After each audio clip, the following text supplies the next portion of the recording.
Bonjour et bienvenue au podcast Premier Visionnement. Cette semaine, nous couvrons la série Star Wars. Le but de ce podcast est de s'amuser tout en discutant d'un film ou d'une série de films. Il est important de prendre en note que si vous n'avez pas encore écouté le film à discuter aujourd'hui, je vais le spoiler complètement. Bienvenue sur Naboo. Aujourd'hui, nous parlons de Star Wars épisode 1. La menace fantôme par George Lucas, sorti en 1999, avec Liam Neeson, Ewan McGregor, Natalie Portman, Jake Lloyd, Ian McDiarmid, Ahmed Best, Ray Park, Kenny Baker, Anthony Daniels, Samuel L. Jackson et Frank Oz. Je suis Mathieu et moi, ça savoir que je suis un ange. Nous voilà enfin revenus dans l'univers officiel de Star Wars. Après quelques semaines là, où on a parlé de livres, on a parlé des films des Ewoks, ben là, l'épisode 1. Juste rappeler, dans le fond, le but du podcast, c'est qu'on suit tout, dans le fond, le Lucasverse de l'univers de Star Wars cet été. Dans le fond, on fait là, tous les épisodes 1 à 6, puis un peu là, les dérivés là, de cet univers-là. Un peu plus tard dans l'année, là, on va faire le Disneyverse là, de l'univers Star Wars. Tout ça, dans le fond, là, c'est pour se rendre à l'épisode 9, Rise of Skywalker.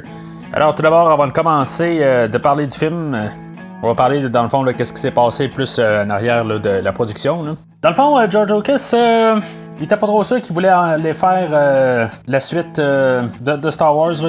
Il savait que, dans le fond, il avait planifié là, sa première trilogie. Là, quand je dis la première, là, il s'attendait à faire un prequel. Puis, mais c'est ça, il commençait à être démotivé un peu. Là, il tentait plus. Là, il voyait que le projet était un petit peu trop gros. Là, puis, il voulait passer à autre chose. Fait que, dans le fond, les années ont passé. Là, on est rendu dans le début 90, là, fait une dizaine d'années, dans le fond, mais quasiment 10 ans après le retour du Jedi. Puis après ça, ben, l'intérêt, là, il s'est rendu compte que l'intérêt commençait à être toujours là. On avait eu la trilogie Tron là, de parler, là, puis d'autres comics, là, tout ça, qui montrait là, qu'il y avait toujours l'intérêt pour Star Wars.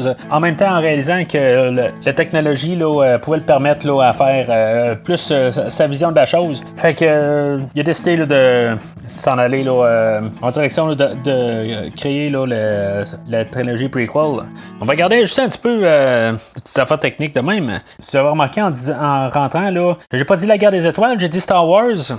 Pourquoi qu'ils ont décidé de switcher, même en français, là, de commencer à appeler ça Star Wars? Je sais pas pourquoi. Je veux dire, il n'y a rien là, que je peux voir là, dans des posters qui ont continué à appeler ça la guerre des étoiles. Là, tandis que dans les 3 premiers films, là, le 4, 5, 6, ben, le nom là, de la guerre des étoiles sortait. Là, on a décidé là, d'angliciser le nom, là, de garder le nom en anglais. Là. Je comprends que c'est une question de commercialisation, mais quand même... Quand on regarde les thématiques, on parle beaucoup là, de façades, des fausses représentations. On a la reine qui, dans le fond, là, est toujours en déguisement, puis il y a tout le temps sa doublure là, qui fait des choses à sa place. Là, ça vient à mélanger un peu le film, là, mais c'est ça, dans le fond, là, c'est tout le temps là, de se cacher puis montrer. Là. Il y a Palpatine qui fait la même affaire. Dans le fond, là, lui, il est du bon côté puis du méchant, puis il joue avec les deux côtés. On a beaucoup de ça qui plombe, là, qui est d'un côté peut-être la menace fantôme, là, ça a dû carrément dans le nom. Même chose, dans le fond, on parle il y a toujours un plus gros poisson. Comme thématique, là, ben, Palpatine, comme je viens de dire, il y a toujours quelqu'un en haut là, d'un autre. Là. On voit Darth Maul tout le long du film, mais c'est ça, il y a Palpatine, dans le fond, qui tire les ficelles. C'est comme Qui-Gon... puis le conseil du Jedi, puis la force, puis tu sais, il y a comme toute cette idée-là là, de toujours plus gros. Même si on y va là, sur le côté politique, mais on voit qu'il y a toujours aussi de plus gros, puis je veux dire, on a toute cette échelle-là là, de thématiques. D'ailleurs, petite thématique aussi qu'on a, d'avancer sans regarder en arrière.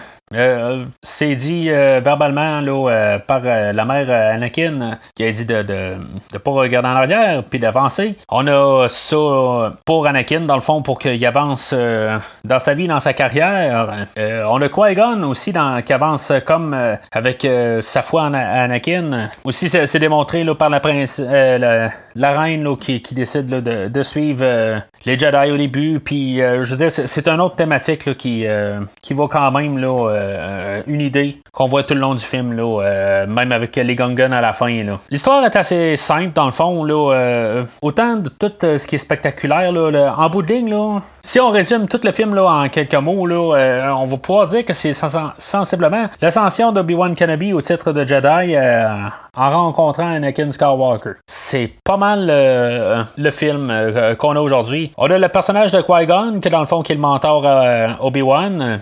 C'est un peu une relation père-fils, si on veut. Dans le fond, dans tout ça, c'est pour que Obi-Wan, pour la fin du film, là, que lui soit prêt, là, une fois que Qui-Gon décède, qu'il se ramasse à entraîner Anakin tout seul, sans de guide, là, un peu, puis que dans le fond, là, ça va être élaboré plus dans les prochains films, là, mais si on parle du film présent, dans le fond, pour qu'il soit prêt à juste entraîner Anakin. Anakin qui est comme une innocence pure, le garçon qui est plus gentil, qu'il n'y a aucun malice. Puis là-dedans, ben c'est sûr, on va avoir aussi la reine Amidala. Elle, dans le fond, c'est le côté politique là, qui va embarquer là, pour tout, finalement, pour introduire aussi l'empereur, là, ben, qui va devenir l'empereur, là, le chancelier Palpatine. Ça va tout embarquer un peu là, toutes ces affaires-là là, en superficie, là, dans le fond. Là. C'est pas mal ça là, qui se passe là, tout le long du film.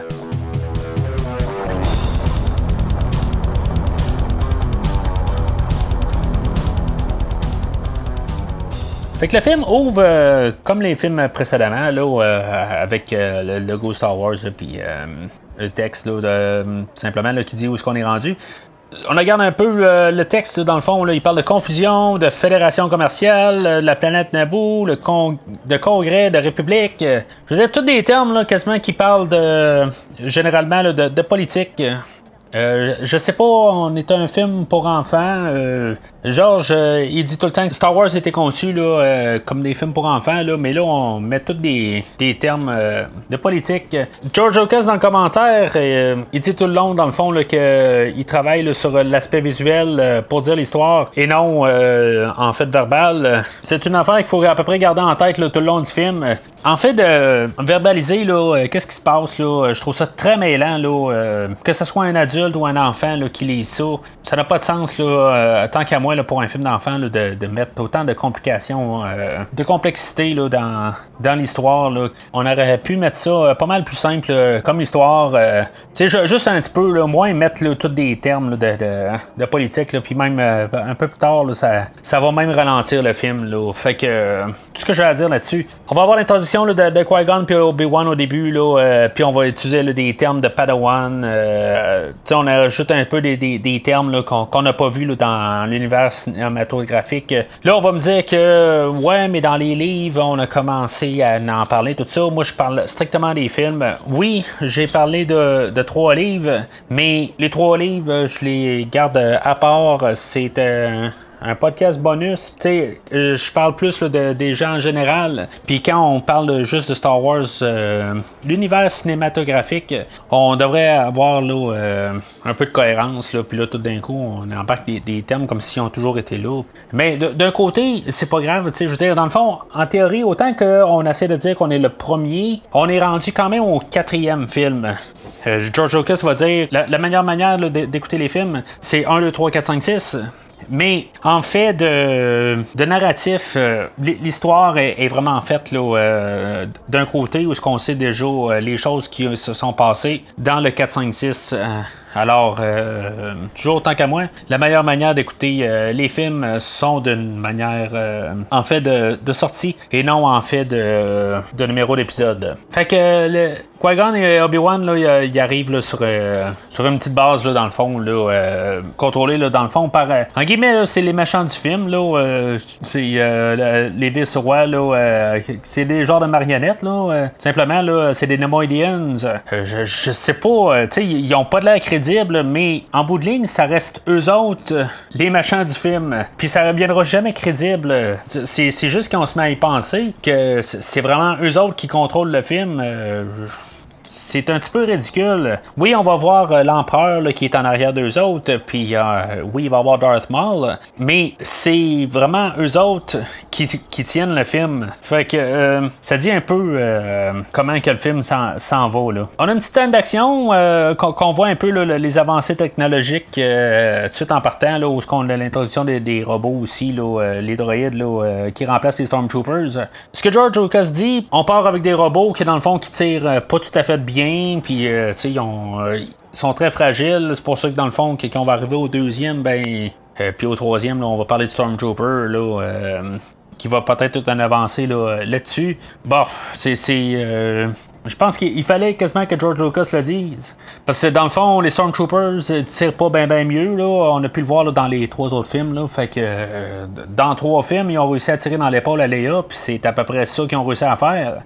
Alors, je sais pas exactement si c'est vrai ce qu'il dit, là, mais je comprends la logique derrière. C'est juste que c'est pas très, très bien démontré. On va voir l'introduction aussi là, de Padmé, la reine Amidala, dans le fond, qui est sur la planète en bas, qui, dans le fond, il va se faire envahir là, assez rapidement, là, puis se faire arrêter. Pendant que les Jedi, là, Qui-Gon puis Obi-Wan, là, ils vont descendre aussi là, d'une autre manière. Tu sais, ça n'a pas tout à fait de sens, dans le fond, parce que il lance une attaque sur la planète pour aller ramasser la princesse, dans le fond, mais je dis la princesse, je veux dire la reine. Puis, dans le fond, il se ramasse sur l'autre bout de la planète. Tu sais, ça a comme pas tout à fait de sens, là. Pourquoi il attaque pas tout à fait juste la reine, en tout cas. Fait que les Jedi, ils rencontrent Jar Jar Binks. Là, je vais mettre quelque chose au clair. Oui, je fais partie de ceux-là qui va trouver Jar Jar Binks tannant, mais je vais regarder le film sans trop penser à Jar Jar Binks, parce que sinon... on va juste tomber dans du cliché puis dans des choses qui ont déjà été dites. Alors, j'ai pas besoin de répéter là, ce qui a été dit là, au courant de toutes les années. Là. Je sais que Jar Jar, il plante beaucoup sur le film, mais il y a d'autres choses dans le film. Fait que, on parlait des autres choses. Suite à ça, on a l'introduction de la ville des Gungans. Dans le fond, on a une cité dans l'eau. Si on se rapporte à l'épisode 4, dans le fond, on avait Tatooine, qui était une planète de désert. Sur Dagobah, dans le deuxième film, on avait un marécage, puis on avait une cité des nuages. Dans le troisième film, dans le fond, on avait une forêt. Ah, puis aussi, c'est vrai, dans l'autre épisode, le deuxième, on avait aussi une planète de neige. Là, on est rendu qu'on a une planète où ce qu'on va dans l'eau. Dans le fond, c'est comme une suite d'idées. On essaie de jamais être à la même place. On essaie de tout le temps explorer toutes des places à aller. Fait que c'est là où on se rend compte, pareil, que tout se tient pas tout à fait là-dessus. Là. Je veux dire, tu sais, on le sait que dans le fond, dans les autres films, là, si on se met à y penser, là, bon, une planète de glace, ben, il n'y a pas d'arbres, il n'y a rien. Je veux dire, il n'y a pas d'oxygène, ça n'a comme pas de sens. Ou une planète gazeuse, il n'y a pas de sol, on peut respirer là. Tu sais, ça n'a juste pas de sens, là. Mais dans celle-là, dans le fond, on passe au travers du centre de la Terre. Il n'y a pas de problème à passer par là. Finalement, on verra jamais le centre de la Terre. Là. En tout cas, je sais pas si c'est une boule de feu qui est au centre de ça, là, ou c'est juste du vide, c'est juste du rock. Là. En tout cas, je sais pas. Fait que finalement, après être attaqué par une coupe de poissons, il se ramasse à l'autre bout, là, où que la reine a été arrêtée, pour que finalement, finalement, là, il a des livres assez rapidement, puis qu'il embarque dans des vaisseaux, puis qu'ils sortent de la planète. Là, dans le fond, là, on est à peu près à 25 minutes du film. On a l'introduction là, de R2D2 quand il sauve la planète. Là, embarquer R2D2 déjà là-dedans, oui, c'est juste pour, dans le fond, qu'on se rajoute des liens là, avec les autres films. Bon, il y en a qui vont dire R2D2, bon, mais c'est notre personnage point de vue, puis il a tout vu aller, puis c'est comme un peu le héros là, des 6 films, là, d'un côté, là, il est capable de tout voir aller. Bon, ok, oui, ça je peux le comprendre. Là, je sais pas si amener R2 là-dedans, là, ça rétrécit pas le monde, tout simplement. On a une couple de personnages nouveaux, là, mais là, on a déjà Obi-Wan qu'on ramène là, l'épisode 4. Là, on amène R2. Plus tard, on va ramener C3PO. OK, là. Puis bien sûr, Anakin. Puis on s'en va sur Tatooine. C'est comme l'univers est tout de plus en plus rétréci, on dirait. Là. Autant qu'on peut la grossir, autant qu'on choisit là, de garder là, juste qu'est-ce qu'on a. Puis parler là, dans le fond là, de qu'est-ce qui s'est passé avant. Oui, ça se passe avant, parce qu'on est environ 30 ans là, avant le premier film. Mais il me semble qu'on n'a pas.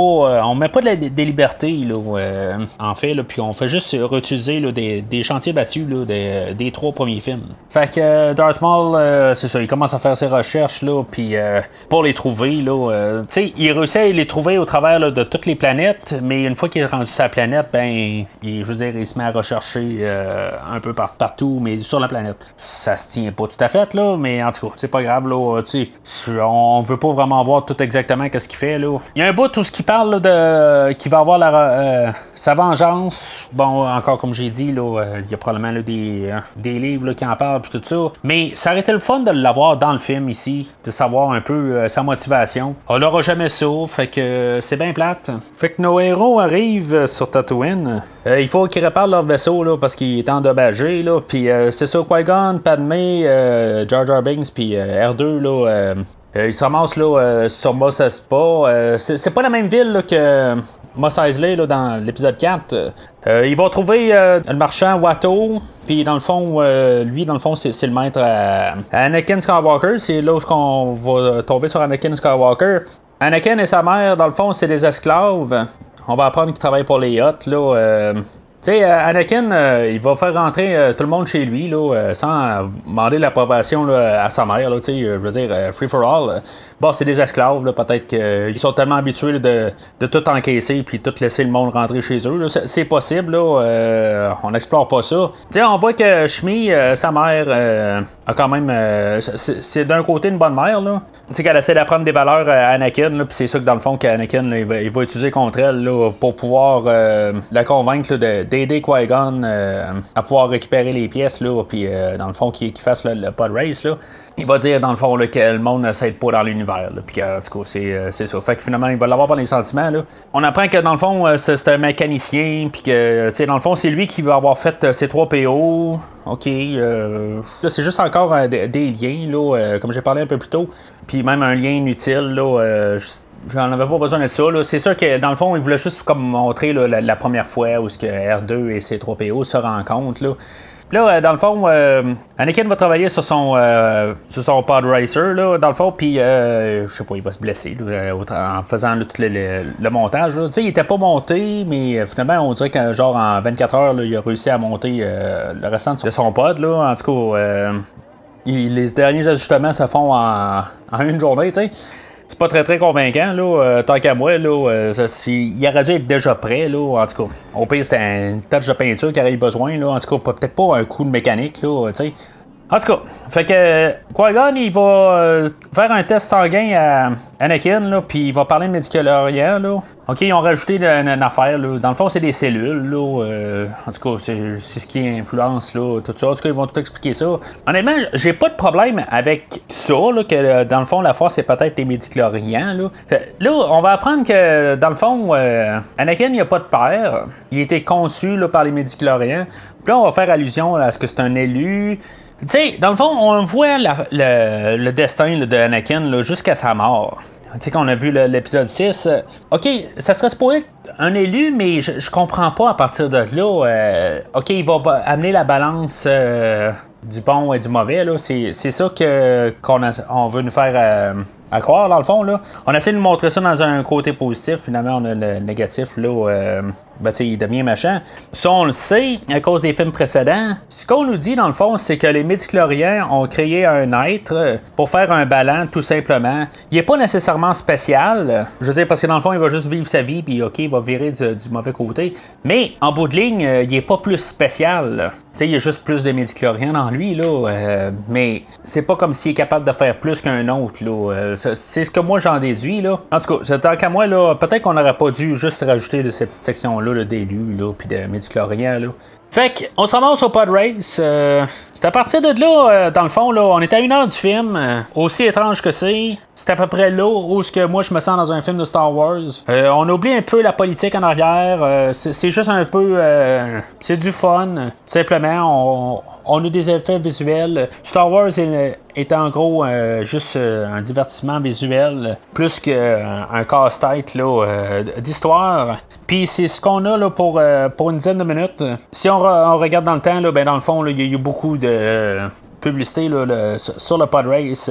Puis dans le fond, tant qu'à moi, ça reste quand même là, le gros attrait là, de ce film-là, là, surtout point de vue commercial. Fait qu'Anakin, il gagne la course, puis finalement, il est libéré. Là. Fait que finalement, il peut partir avec Qui-Gon puis Obi-Wan.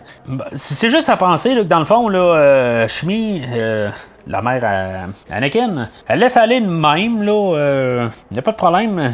Bon, comme j'ai dit, on faut pas trop se poser de questions sur des affaires. Mais ça reste quand même une planète là, avec des gamblers, puis pas nécessairement des personnes là, qui sont très blanches. Fait que je sais pas, là, tu sais, oui, dans le fond, Anakin, il a mis sa vie en danger pour Qui-Gon, puis après ça, ben, il est prêt à partir aussi avec Qui-Gon. Côté maternel de Shmi, là, je veux pas avoir de jugement, là, mais en tout cas, il va peut-être là, manquer un peu de quelque chose. Fait que juste avant de quitter, là, on a comme un petit teaser là, pour la fin, là, parce que dans le fond, on n'a rien eu vraiment au sabre laser là, depuis le début du film, là, à part au début du film où on voyait que les batailles que Qui-Gon et Obi-Wan pouvaient faire avec le sabre laser là, pour ce que ça valait. Mais là, c'est ça, dans le fond, on a une petite bataille, là, pas juste pour qu'on voit là, que Darth Maul est très dangereux. Fait qu'à partir de là, dans le fond, ils s'en vont sur Coruscant, là, une planète, là, dans le fond, qui est juste, dans le fond, une grosse ville. Encore pour rajouter à ce que je disais, dans le fond, tantôt, là, pour une planète qui est une ville, tout simplement. Puis c'est ça, dans le fond, l'introduction là, de Palpatine. Puis, dans le fond, on parle encore de politique. On a le chancelier Valorium. Là. Toutes des affaires politiques, là, juste pour un peu mêler les affaires. Là, puis savoir exactement qu'est-ce qui se passe. Tout ça. Ça devient là, comme un genre de 20 minutes là, qu'on parle là, de politique, de qu'est-ce qui se passe d'une planète à une autre, tout ça. Puis, on se ramasse avec un débat politique avec toutes sortes de peuples. Là, puis, en tout cas, je sais pas si vraiment je voulais voir ça là, dans un film de Star Wars. On peut se rappeler, dans le fond, là, que dans l'épisode 4, là, on parlait du Sénat, là, puis là, on le voit, là, puis oui, on voit toutes sortes de caméos là-dedans, là, on voit des Wookiees, on voit même des ET extraterrestres là-dedans, là. OK, c'est bien le fun à voir, là, mais c'est peut-être juste à ça que ça sert, là, juste dans le fond, là, avoir un peu des caméos là, visuellement. Là, mais en bout de ligne, on comprend quand même qu'est-ce qui se passe. Puis c'est ce que George Lucas il dit, dans le fond, c'est un médium visuel. Puis il faut que l'histoire puisse se dire visuellement, là. Puis non, auditivement, là, faut croire, là. Mais je trouve juste ça plate, là. Dans le fond, là, c'est très plate à regarder, là. Un Sénat, là, des débats politiques, là. Pendant le débat politique, dans le fond, là, on remarque là, le maquillage de la reine. On dirait qu'elle a l'air triste. En tout cas, je sais pas c'était quoi exactement le choix, là. Elle a de l'air faible, tant qu'à moi. C'est pas nécessairement quelque chose que je veux regarder, là, pour le personnage principal, surtout qu'on va la suivre là, sur plusieurs films. Qu'on est supposé de montrer, dans le fond, qu'elle a de l'air toute bien forte. Mais on dirait que ce look-là, je sais pas, là, il me fait quelque chose là, que je trouve qui est malaisant. Puis je l'aime pas. C'est juste un petit choix là, dans le fond là, qui a été pris à quelque part, puis tant qu'à moi qui a été mal pris. Fait que pendant tout ce temps-là, ben on a aussi un autre débat politique là, au Conseil des Jedi, où ce que Qui-Gon il veut que dans le fond que le Conseil entraîne Anakin, puis là ben dans le fond Anakin va passer tous les tests là haut la main. Finalement eux autres le Conseil là voudra pas entraîner Anakin quand même là, parce que eux autres dans le fond ils sentent à quelque part là qu'il va devenir méchant. Bon. OK, je vais me garder un peu là, une discussion là, dans l'épisode 2 là, là-dessus, là, mais il me semble qu'ils sont tellement déjà sceptiques sur le petit gars que déjà en partant, ils le font partir là, du mauvais pied. En tout cas. Fait que c'est là dans le fond aussi ça servait là, plus à introduire là, dans le fond là, le personnage là, de Samuel L. Jackson, là, Mace Windu, puis dans le fond là, pour qu'on ramène aussi là, Yoda. Dans le fond, on les prépare dans ce film-là, plus pour qu'il y ait un plus gros rôle là, dans les prochains films. C'est pas mal à ça que ça sert. Fait qu'on est comme. On prend 20 minutes là, dans le fond, là, on arrive à Coruscant, puis 20 minutes plus tard, on en repart de là, puis on en retourne sur Naboo.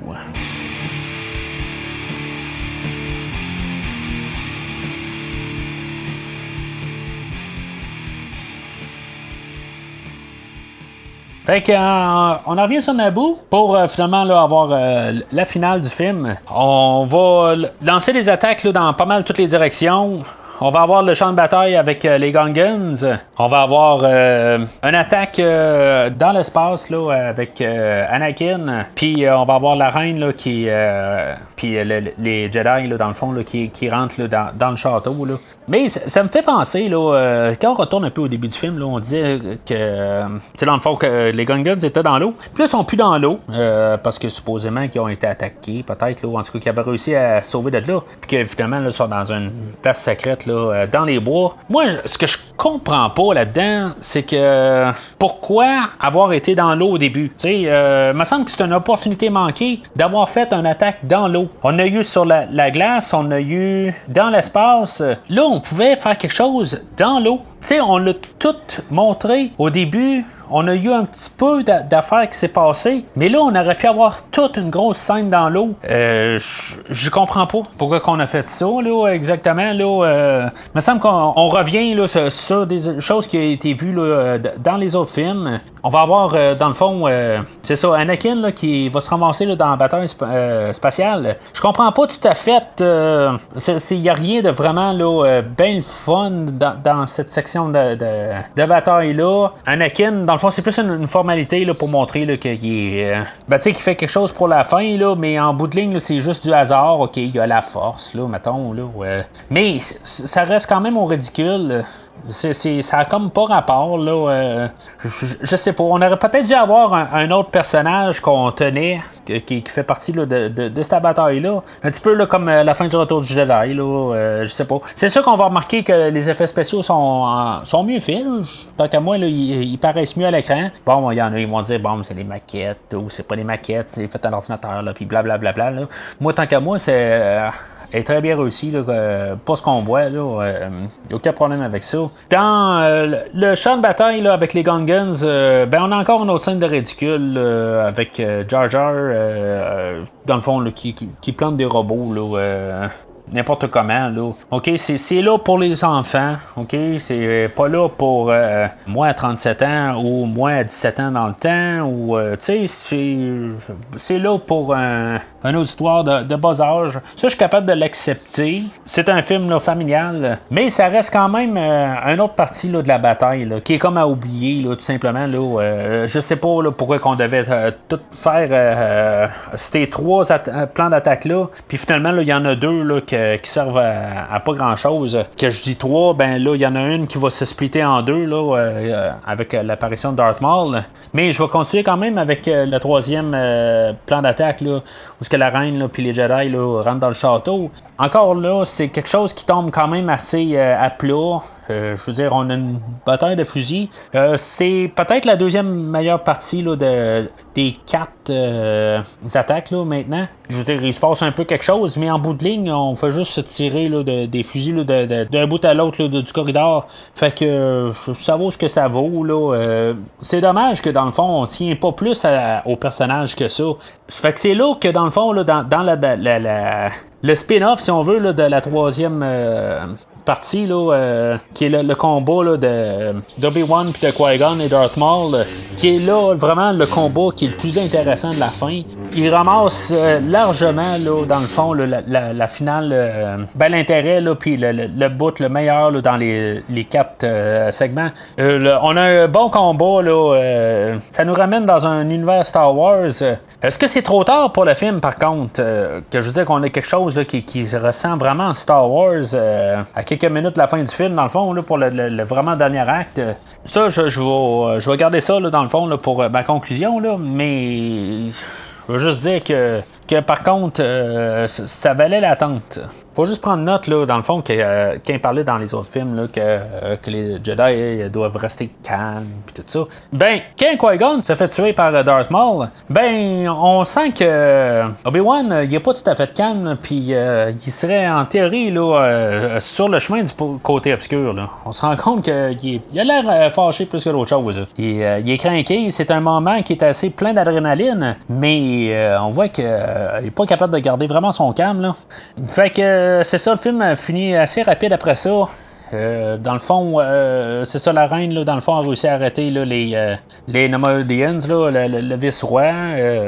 Dans le fond, ils ne tuent pas, ils font juste l'arrêter. Là. Puis pendant que, dans le fond, Anakin a réussi à rentrer d'une manière dans le vaisseau où ce qui contrôle les droïdes, que ça n'a comme pas de sens, parce que dans le fond, ils ont un bouclier. Fait que, je veux dire, on va tirer avec les lasers, puis ça va pas pénétrer le bouclier. Mais si on rentre avec un vaisseau, il n'y aura pas de problème. Dans le fond, c'est un peu ça la fin de Retour du Jedi, où il y avait tous les rebelles là, qui arrivaient pas loin de l'étoile de la mort, puis c'est à ça que ça servait, là, le bouclier. Que, en tout cas, toute la scène, là, à partir de là, dans le fond, que le bouclier était là, parce que sinon, il allait rentrer dans le bouclier, puis que dans le fond, toute l'attaque spatiale partait de là. Fait que, pourquoi est-ce que Anakin est capable de rentrer là, au travers du bouclier, puis réussir à rentrer dans le vaisseau de contrôle, là? C'est un mystère, là. Peut-être que la force l'a laissé passer au travers.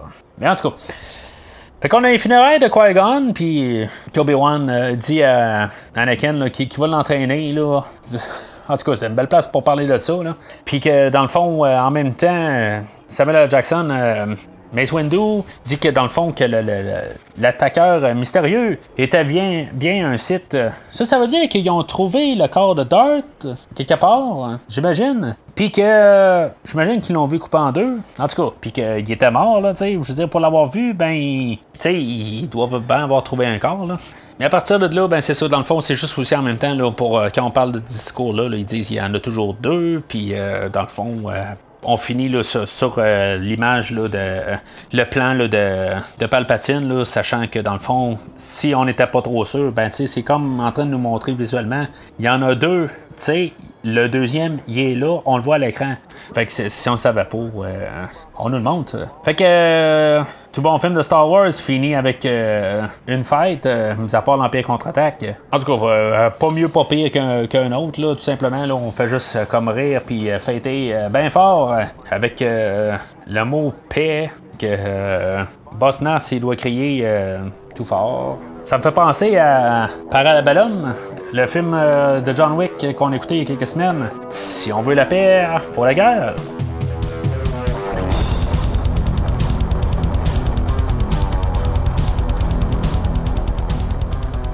Fait qu'en conclusion, dans le fond, ce film-là sert pour placer le plateau là, pour l'épisode 2 et l'épisode 3. Bon, je sais où est-ce que l'épisode 2 et l'épisode 3 ça vont, là, mais si on le regarde là, strictement là, au film d'aujourd'hui, il est supposé de placer les pions, puis on part de là. C'est son but, ok, ce qui a de l'air à bien le faire, oui, tant qu'à moi, on a montré là, les personnages qu'on a. On sait qu'on peut partir là, dans plusieurs directions. Dommage qu'on a tué là, Darth Maul, puis qu'on a déjà tué Qui-Gon, qui était comme nos personnages principaux intéressants là, de chaque côté. Puis là, on va partir là, comme avec des secondes à partir de là. C'est juste dommage là, sur ça. Oui, Jar Jar, c'est probablement la pire affaire que ce film-là a. Est-ce qu'on peut vraiment dire que ce film-là est intolérable à cause de Jar Jar? Je sais pas, parce qu'il y a des hauts points là, dans ce film. Comme le combat final avec Darth Maul, on a le pod race, on a Darth Maul lui-même, on a la trame sonore qui est très réussie par John Williams. Ok, peut-être qu'on n'est pas au même niveau là, que le Retour du Jedi ou l'Empire contre-attaque, mais on a quelque chose là, qui est quand même assez solide. On a la pièce là, Duel of the Fates qui est prominent là, pas mal là, dans toute la trame, qui est une très bonne pièce.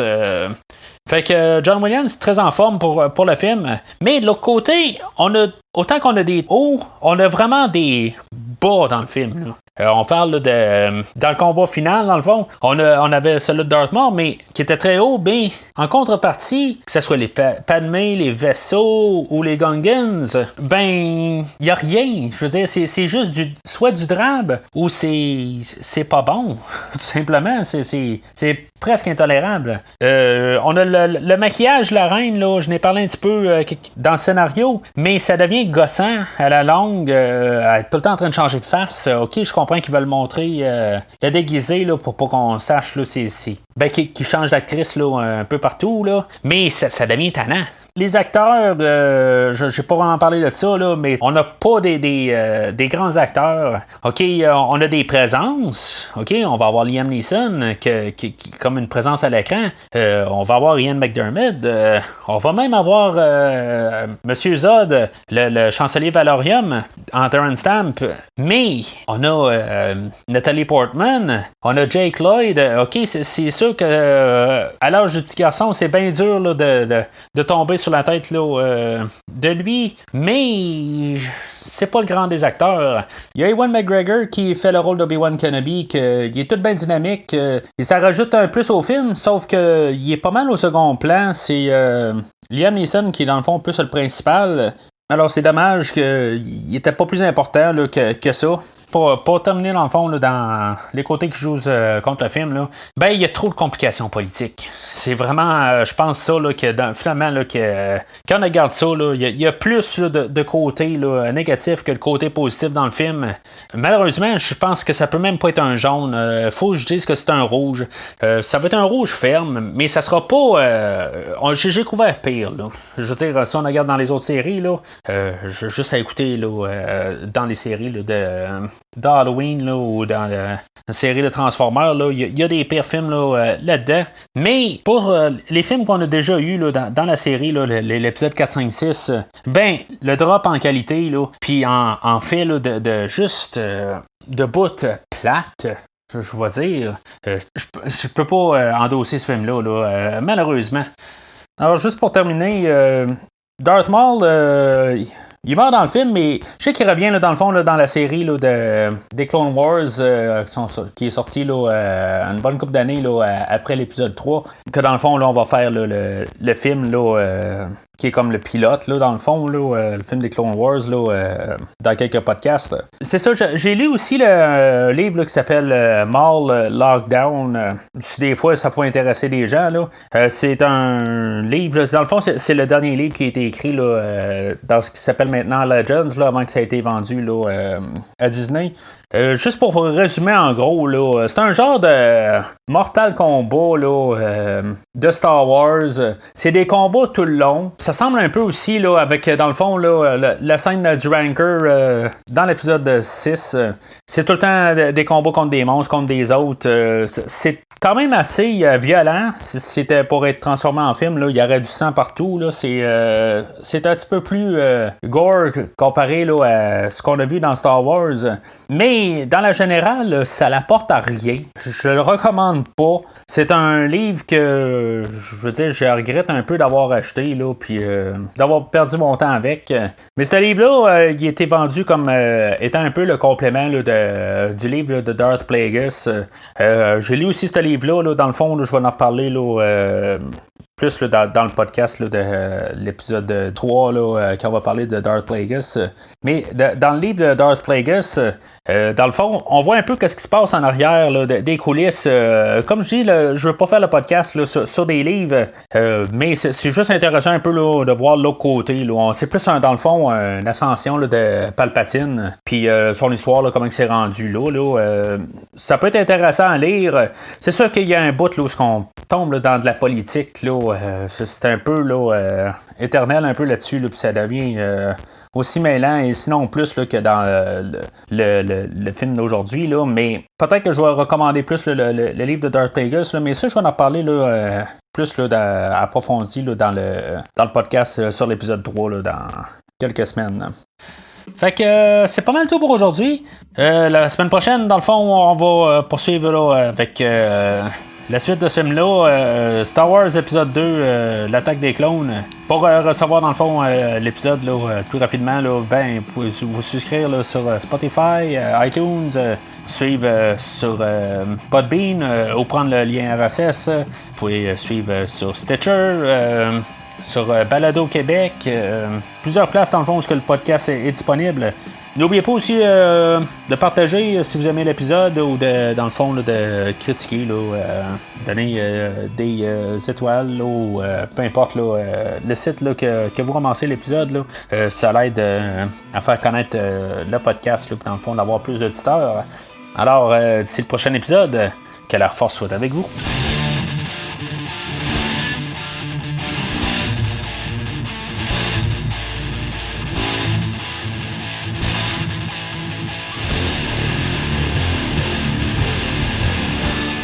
Merci d'avoir écouté cet épisode de Premier Visionnement. J'espère que vous vous êtes bien amusés. Revenez-nous prochainement pour un nouveau podcast sur un nouveau film. Les opinions qui se sont dites sont les miennes et ont pour but de mieux comprendre le film et ou trouver un sujet de discussion et non de servir comme version officielle ou définitive du film discuté ici. N'oubliez pas de suivre la page Facebook de Premier Visionnement pour être informé de nouveaux podcasts. Vous pouvez écouter Premier Visionnement sur plusieurs plateformes, dont Spotify, YouTube et Stitcher. Merci et au prochain épisode.